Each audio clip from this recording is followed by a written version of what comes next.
Hi friends, JS astrology ఛానల్కి స్వాగతం. ఈరోజు కుంభలగ్నం గురించి తెలుసుకుందాం. ఇది వేద జ్యోతిష శాస్త్రంలో కుంభలగ్నం కాలపురుష చక్రంలో 11వది. దీని అధిపతి శనిదేవుడు.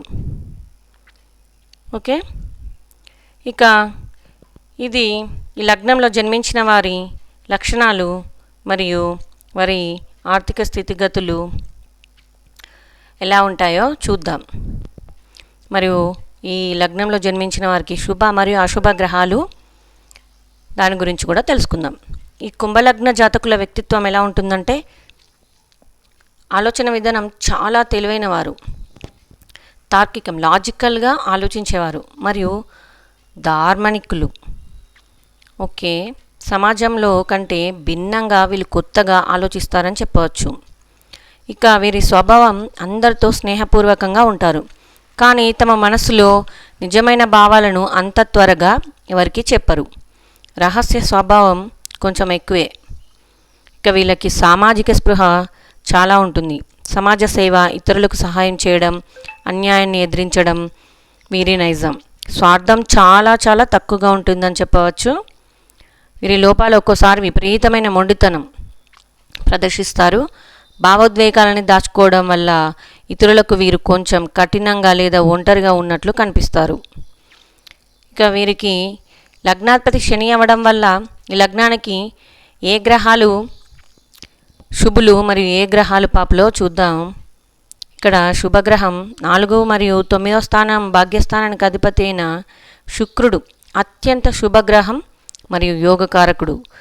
కేంద్ర కోణాధిపతి కావడం వల్ల జీవితంలో వీరికి వాహన యోగం, అఖండ అదృష్టాన్ని శుక్రగ్రహం ఇస్తుందని చెప్పవచ్చు. ఇక శని లగ్న మరియు 12వ అధిపతి శుభుడు.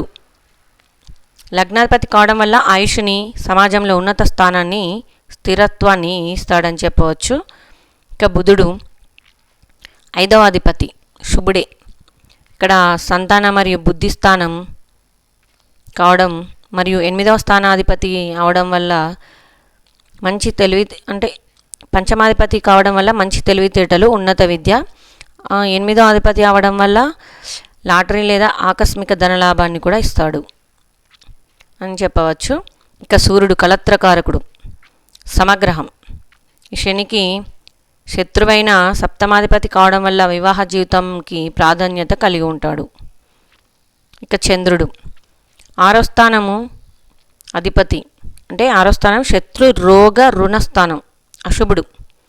6వ ఇల్లు కావడం వల్ల మానసిక ఆందోళనలు, శత్రుభయం, అనారోగ్య సమస్యలు ఉంటాయి. ఇక కుజుడు 3వ అధిపతి, ఇక్కడ 10వ అధిపతి కూడా కర్మస్థానాధిపతి. ఇక్కడ సమ మరియు పాపగ్రహం అని చెప్పవచ్చు. దశమాధిపతిగా కెరీర్కి మంచి ఇస్తాడు. తృతీయ స్థానాధిపతి కఠిన శ్రమ, సోదరులతో విభేదాలను కూడా తెస్తాడు. ఇక గురువు 2 మరియు 11వ అధిపతి మారక మరియు ధనకారకుడు. ఇక్కడ ధనలాభ స్థానాలకు అధిపతి అవ్వడం వల్ల విపరీత ధనాన్ని ఇస్తాడు, కానీ మారక లక్షణాలు కూడా ఉంటాయి. ఇక వీళ్ళ కెరీరు మరియు వీళ్ళ ఆర్థిక స్థితి ఎలా ఉంటుందో చూద్దాం. అనుకూల రంగాలు వీరికి వాయుతత్వం రాశి అవడం వల్ల IT, software, technology, research development, space, aviation రంగాలకి అద్భుతంగా కలిసి వస్తాయని చెప్పవచ్చు. ఇక శని ప్రభావం వల్ల ఆయిల్, గ్యాస్, ఇనుము, కన్స్ట్రక్షన్, రియల్ ఎస్టేట్, ఫ్యాక్టరీలు లేదా మేనేజ్మెంట్ రంగాలు కూడా అనుకూలమని చెప్పవచ్చు. ఇక గురుడు ధన లాభస్థానాధిపతి అవడం వల్ల వీళ్ళు సులభంగా డబ్బు సంపాదిస్తారని చెప్పవచ్చు. ముఖ్యంగా జీవితంలో ద్వితీయార్థం 36 సంవత్సరాల తర్వాత వీరికి ఆర్థిక స్థితి చాలా బలంగా ఉంటుంది. ఇక వివాహం మరియు భాగస్వామ్యంకి వస్తే కలత్ర స్థానాధిపతి కుంభలగ్నానికి సింహరాశి అవుతుంది. దీని అధిపతి సూర్యుడు. వీరికి వచ్చే భాగస్వామి చాలా అధికారంగా, డామినేటింగ్గా ఉంటుందని చెప్పవచ్చు. మరియు ఆత్మవిశ్వాసం, సమాజంలో మంచి హోదా కలిగిన వ్యక్తి, కాస్త ఈగో కూడా ఉంటుందని కూడా చెప్పవచ్చు.